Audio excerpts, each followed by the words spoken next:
Love sex ದೋಖಾ ಪ್ರಕರಣ ಏನಿದೆ ಪುತ್ತೂರಿದು, ಅದಕ್ಕೆ ನೀವೆಲ್ಲ ತುಂಬ ಸಹಕಾರ ಮಾಡಿದ್ದೀರಿ.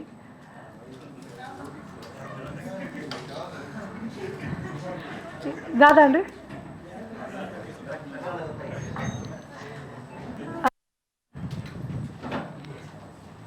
ಈಗ ನಾನು 24 ಜಾನ್ವರಿಗೆ ಮಗುವಿಗೆ ತೊಟ್ಟಿಲು ಹಾಕುವ ಕಾರ್ಯಕ್ರಮವನ್ನು ಕಲ್ಲಡ್ಕದಲ್ಲಿ ನಿಗದಿಪಡಿಸಿದ್ದೆ. ಈಗ ಕಾರ್ಯಕ್ರಮದಲ್ಲಿ ಸ್ವಲ್ಪ ಚೇಂಜಸ್ ಇದೆ, ಅದಕ್ಕಾಗಿ ನಾನು ಈ ಪ್ರೆಸ್ ಮೀಟನ್ನು ಮಾಡ್ತಾ ಇದ್ದೇನೆ. ಇವತ್ತು ನಾನು ಒಬ್ಬಳೇ ಇದ್ದೇನೆ ಪ್ರೆಸ್ಸಲ್ಲಿ. ಮೊನ್ನೆ ಸೋಮವಾರ ನಮಿತಾ ಅಂದರೆ ಸಂತ್ರಸ್ತೆಯ ತಾಯಿಗೆ ಕಾಲ್ ಮಾಡಿದ್ದಾರೆ ಮಧು ಆಚಾರ್ಯ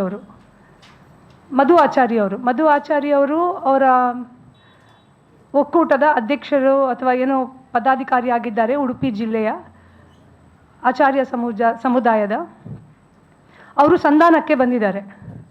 ಅವರು ಈಗಾಗಲೇ ಹುಡುಗನ ತಂದೆ ಹತ್ರ ಮಾತಾಡಿದ್ದೇನೆ ಅಂತ ಹೇಳಿದ್ದಾರೆ. ನಮಗೆ ಅವ್ರು ಹೇಳಿದ್ದನ್ನು ನಾನು ಹೇಳ್ತಾ ಇದ್ದೇನೆ ಇವತ್ತಿಲ್ಲಿ. ಆ ಪ್ರಕಾರ ಅವರು ಮದುವೆಗೆ ಒಪ್ಪಿದ್ದಾರೆ ಅಂತ ಹೇಳಿದ್ದಾರೆ.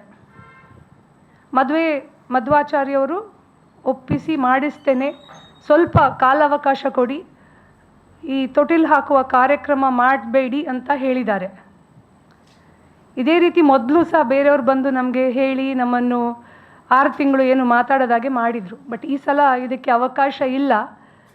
ಅವರು ರಿಕ್ವೆಸ್ಟ್ ಮಾಡಿದ್ದಕ್ಕೆ ಆ ಹುಡುಗಿಗೆ ಒಂದು ಈ ತೊಟ್ಟಿಲು ಹಾಕುವ ಕಾರ್ಯಕ್ರಮದಿಂದ ತೊಂದರೆ ಆಗ್ತದೆ, ಅವನ ಮದುವೆ ಆಗೋದಿಲ್ಲ ಅಂತ ಆಗಬಾರ್ದು ಅಂತ ಹೇಳುವ ದೃಷ್ಟಿಯಲ್ಲಿ ಈಗ ಅವರಾಗಿ ಬಂದು ಮದುವೆ ಮಾಡಿಸ್ತೇವೆ ಅಂತ ಹೇಳಿದ್ದಕ್ಕೆ ಇದನ್ನು ಈ ತೊಟ್ಟಿಲು ಹಾಕುವ ಕಾರ್ಯಕ್ರಮವನ್ನು ಫೆಬ್ರವರಿ 7ಕ್ಕೆ ಶಿಫ್ಟ್ ಮಾಡಿದ್ದೇವೆ. ಕಲ್ಲಡ್ಕದಲ್ಲೇ ನಡೀತದೆ. ಒಂದು ವೇಳೆ ಅವನು ಜನವರಿ 31ರ ಒಳಗೆ ಮದುವೆ ಆಗಲಿಲ್ಲ ಅಂತಾದರೆ ಅವನಿಗೆ ಜನವರಿ 31ರವರೆಗೆ ಟೈಮ್ ಕೊಟ್ಟಿದ್ದೇವೆ. ಮತ್ತು ಅವ್ರದ್ದು ತುಂಬ ಟರ್ಮ್ಸ್ ಆ್ಯಂಡ್ ಕಂಡೀಷನ್ ಇದೆ. ಯಾವ ಟರ್ಮ್ಸ್ ಆ್ಯಂಡ್ ಕಂಡೀಷನ್ಗೂ ಯಾರೂ ಒಪ್ಪುವುದಿಲ್ಲ. ನಾವಿಷ್ಟೇ ಹೇಳ್ಕೊಳ್ಳೋದು, ಅವನು ಆ ಹುಡುಗಿಯನ್ನು ಮದುವೆ ಆಗಬೇಕು, ಅದು ಬಿಟ್ಟರೆ ಯಾವುದೂ ಇಲ್ಲ.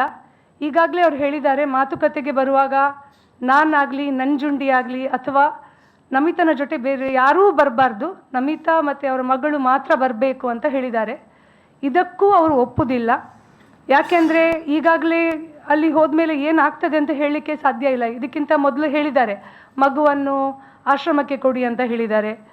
ಈಗಾಗಲೇ ನಂಜುಂಡಿಯವರು ಅವರ ಮನೆಗೆಲ್ಲ CC ಕ್ಯಾಮರಾಗಳನ್ನು ಹಾಕಿದ್ದಾರೆ. ಅವರಿಗೆ ಜೀವ ಬೆದರಿಕೆಯೂ ಇತ್ತು. ಈ ನಿಟ್ಟಿನಲ್ಲಿ ಅವರು ಸಂಧಾನಕ್ಕೆ ಹೋಗುವಾಗ ಖಂಡಿತವಾಗಿ ನಾನಾಗಲಿ ನಂಜುಂಡಿ ಸರ್ ಆಗಲಿ ಹೋಗೋದಿಲ್ಲ.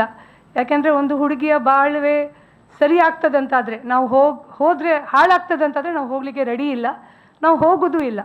ಅವ್ರು ಒಳ್ಳೆಯದ್ರಲ್ಲಿ ಇರಬೇಕು. ಪೊಲೀಸ್ ಸ್ಟೇಷನ್ ಇದೆ, ಪುತ್ತೂರು ಪೊಲೀಸ್ ಸ್ಟೇಷನಲ್ಲಿ ಆಲ್ರೆಡಿ ಪ್ರಕರಣ ದಾಖಲಾಗಿದೆ. ಸಂಧಾನ ಏನು ಮಾಡಬೇಕಿದ್ರೂ ಪುತ್ತೂರು ಸ್ಟೇಷನಲ್ಲಿ ಆಗಬೇಕು. ಆ ತಾಯಿ ಮಗಳು ಮತ್ತು ಆ ಹುಡುಗನ ಮನೆಯವ್ರು ಯಾರಿದ್ದಾರೆ ಅಲ್ಲಿ ಬಂದು ಮಾತಾಡ್ಬೋದು. ಪುತ್ತೂರು ಸ್ಟೇಷನ್ಗೆ ಹೋಗಲಿಕ್ಕೆ ಅವ್ರಿಗೆ ಮನಸ್ಸಿಲ್ಲ ಅಂತಾದರೆ ಮಂಗಳೂರು ಪೊಲೀಸ್ ಕಮಿಷನರ್ ಹತ್ರ ಹೋಗಿ ಡೇಟ್ ಫಿಕ್ಸ್ ಮಾಡಿಕೊಂಡು ಮದುವೆ ಆಗಲಿ ಅಂತ ನಾನು ಈ ಮೂಲಕ ಹೇಳಲಿಕ್ಕೆ ಇಚ್ಛಿಸ್ತೇನೆ.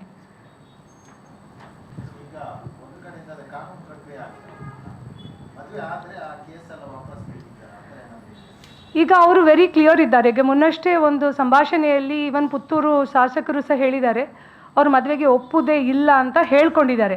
ಬಟ್ ಇದು ಸೋಮವಾರ ಮತ್ತೆ ನಮ್ಮ ಹತ್ರ ಮದುವೆಗೆ ಒಪ್ಪಿದ್ದಾನೆ ಅಂತ ಹೇಳಿಕೊಂಡು ಮಧು ಆಚಾರ್ಯವರು ಹೇಳ್ತಾ ಇದ್ದಾರೆ, ನಾನು ಮದುವೆ ಮಾಡಿಸ್ತೀನಿ ಅಂತಲೂ ಹೇಳಿದ್ದಾರೆ.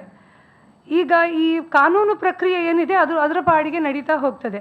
ಯಾಕೆಂದರೆ ಒಂದೊಂದು ಸಲ ಇವರು ನಾಟಕನೂ ಮಾಡ್ತಾ ಇರ್ಬೋದು. ಯಾಕೆಂದರೆ ಆ ಕೇಸಿಂದ ಹೊರಗೆ ಬರಲಿಕ್ಕೆ ಬೇಕಾಗಿ ಮೊದಲು ಸಹ ಅವರ ಕಂಡೀಷನ್ ಅದೇ ಇದ್ದದ್ದು.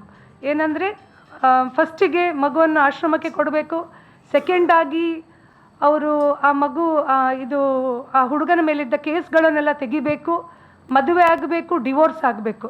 ಇದಕ್ಕೆಲ್ಲ ಏನೂ ನ್ಯಾಯ ಇಲ್ಲ. ಫಸ್ಟಿಗೆ ಅವನು ಮದುವೆ ಆಗಲಿ, ಮದುವೆ ಆದ ಮೇಲೆ ಕಾನೂನು ಪ್ರಕಾರವಾಗಿ ಏನೆಲ್ಲ ಮಾಡಬೇಕು ಅವರು ಮಾಡ್ಕೊಳ್ಳಿ, ಇವರು ಮಾಡ್ಕೊಳ್ತಾರೆ. ಯಾಕೆಂದರೆ ಈ ಪ್ರಕರಣ ಏನಿದೆ ಇದು ಎಲ್ಲರಿಗೂ ಅವ್ರಿಗೆ ಮದುವೆ ಮಾಡಿಸೋದೊಂದು ಜವಾಬ್ದಾರಿಯಾಗಿದೆ. ಸಮಾಜಕ್ಕೆ ನಾವು ಒಂದು ಕೆಟ್ಟ ಮೆಸೇಜನ್ನು ಕೊಟ್ಟಿದ್ದೇವೆ, ಯಾರೂ ಸಪೋರ್ಟ್ ಮಾಡ್ತಾ ಇಲ್ಲ ಬಡವರು ಅಂತ ಹೇಳಿ, ಅದು ಒಂದು ಕಡೆ ಇದೆ. ಧರ್ಮ ಜಾತಿ ಅಂತ ಹೇಳ್ಕೊಂಡಿದ್ದವರು ಯಾರೂ ಹತ್ರ ಬರಲಿಲ್ಲ. ಸೊ ಇದಕ್ಕೆ ಒಂದು ಅಂತ್ಯ ಆಗಬೇಕು. ಅಂತ್ಯ ಏನಂದರೆ ಪ್ರಾಯಶ್ಚಿತ ಏನಂದರೆ ಇವರಿಬ್ಬರು ಮಾಡಿದ ತಪ್ಪಿಗೆ ಪ್ರಾಯಶ್ಚಿತ ಈ ಸಮಾಜದಲ್ಲಿ ಏನಂದರೆ ಮದುವೆ. ಸೊ ಮೊದಲನೇದಾಗಿ ಮದುವೆ ಆಗಲಿ, ಮದುವೆ ಆದ ಮೇಲೆ ಕೋರ್ಟ್ ಇದೆ.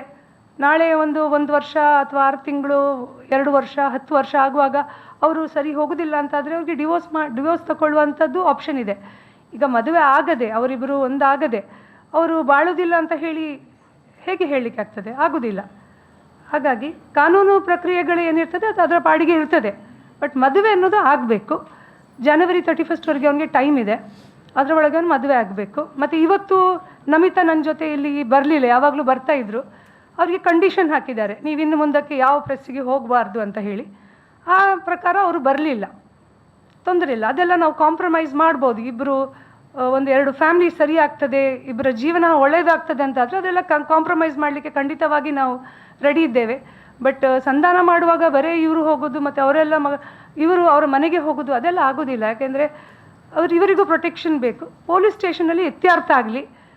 ಅವರಿಗೆ ಪೊಲೀಸ್ ಸ್ಟೇಷನ್ಗೆ ಹೋಗಲಿಕ್ಕೆ ಇಷ್ಟ ಇಲ್ಲ ಅಂತಾದರೆ ಕಮಿಷನರ್ ಆಫೀಸ್ಗೆ ಹೋಗಿ ಕಮಿಷನರ್ ಸಮ್ಮುಖದಲ್ಲಿ ಇವರಿಗೆ ಮದುವೆ ಆಗಲಿ ಅಂತ ಹೇಳಿ ನಾನು ಬಯಸ್ತಾ ಇದ್ದೇನೆ. ಅದಲ್ಲದೆ ಅವರು ಆನ್ಲೈನ್ ಮದುವೆ ಬಗ್ಗೆ ಮಾತಾಡ್ಕೊಂಡಿದ್ದಾರೆ.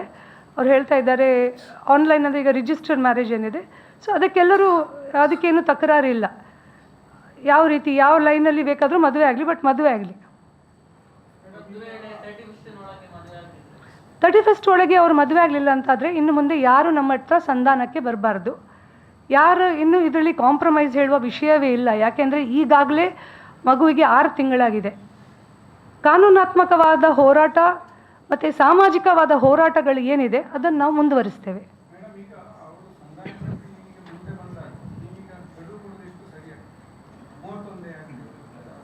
ಅಲ್ಲ, ಈಗ ನಾವು ಆಲ್ರೆಡಿ ಕೊಟ್ಟಿದ್ದೇವೆ. ಇದಕ್ಕಿಂತ ಮೊದಲು 6 ತಿಂಗಳು ಕೊಟ್ಟಿದ್ದೇವೆ.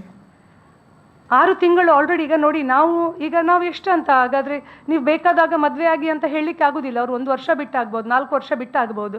ಈಗ ನಾವು ಆಲ್ರೆಡಿ ಲಾಸ್ಟ್ ಟೈಮ್ ಅವ್ರು ಮದುವೆ ಆಗ್ತಾರಂತ ಹೇಳಿದ್ದಕ್ಕೆ 6 ತಿಂಗಳು ನಾವು ಸುಮ್ಮನೆ ಇದ್ವಿ. ನಾವೇನು ಹೋರಾಟ ಮಾಡಲಿಲ್ಲ, ಬೀದಿಗಿಳಿಲಿಲ್ಲ. ನಾವು ಬರೀ ಜನರಿಗೆ ತಿಳಿಸ್ತಾ ಇದ್ವಿ, ಪ್ರೆಸ್ ಮಾಡ್ತಾ ಇದ್ವಿ. ಪ್ರೆಸ್ ಮುಖಾಂತರ ನಾವು ನಮ್ಮ ಹೋರಾಟವನ್ನು ಜೀವಂತವಾಗಿ ಇಟ್ಟಿದ್ವಿ. ಬಟ್ ಇನ್ನು ನಾವು ಮಾರ್ಗಕ್ಕೆ ಇಳಿಬೇಕಾಗ್ತದೆ. ಅವಳಿಗೆ ನ್ಯಾಯ ಸಿಗೋದಿಲ್ಲ ಅಂತಾದರೆ ಸಂಧಾನ ಈ ವಾರದಲ್ಲಿ ಮಾಡ್ತೇನೆ ಅಂತ ಹೇಳಿದ್ದಾರೆ. ಹೌದು. ಅಲ್ಲ, SP ಆಫೀಸಿಗೆ ಹೋಗ್ಬೋದು ಅವರು. ಅವರಿಗೆ ಎಲ್ಲಿ ಕಂಫರ್ಟೇಬಲ್. ಕಮಿಷನರ್ ಅಂದರೆ ನಾವು ಕಮಿಷನರೇಟಲ್ಲಿ ಇದ್ದಕ್ಕೆ ನಾನು ಕಮಿಷನರ್ ಅಂತ ಹೇಳಿದ್ದು. ಅವರು ಹೌದು, ಪುತ್ತೂರಲ್ಲಿ ಇದೆ. SP ಆಫೀಸಿಗೆ ಹೋಗಲಿ. SP ಆಫೀಸಿಗೆ ಹೋಗಲಿ, ಎಲ್ಲಿ ಸಹ ಹೋಗಲಿ. ಯಾರು ಕಾನೂನಲ್ಲಿ ಇರುವವರಿದ್ದಾರೆ, ರಕ್ಷಣೆ ಕೊಡುವವರಿದ್ದಾರೆ, ಅಲ್ಲಿ ಹೋಗಿಕೊಂಡು ಅವ್ರು ಮಾಡ್ಕೊಳ್ಳಿ, ಪ್ರಾಬ್ಲಮ್ ಇಲ್ಲ. SP ಹತ್ರನೂ ಹೋಗ್ಬೋದು, ಅವರು ಒಳ್ಳೆ ಜನ. Is also very efficient officer. SP ಹತ್ರನೂ ಹೋಗ್ಬೋದು ಅವರಿಗೆ. ಅವರು ಇಲ್ಲಿ ಕಮಿಷನರ್ ಹತ್ರ ಬರಬೇಕಂತ ಏನಿಲ್ಲ. ನೀವು ಹೇಳಿದಾಗೆ ಈ ಪ್ರಕರಣ ಏನಿದೆ it is connected to SP. So SP ಆಫೀಸ್ಗೆ ಹೋಗಲಿ ಅವರು.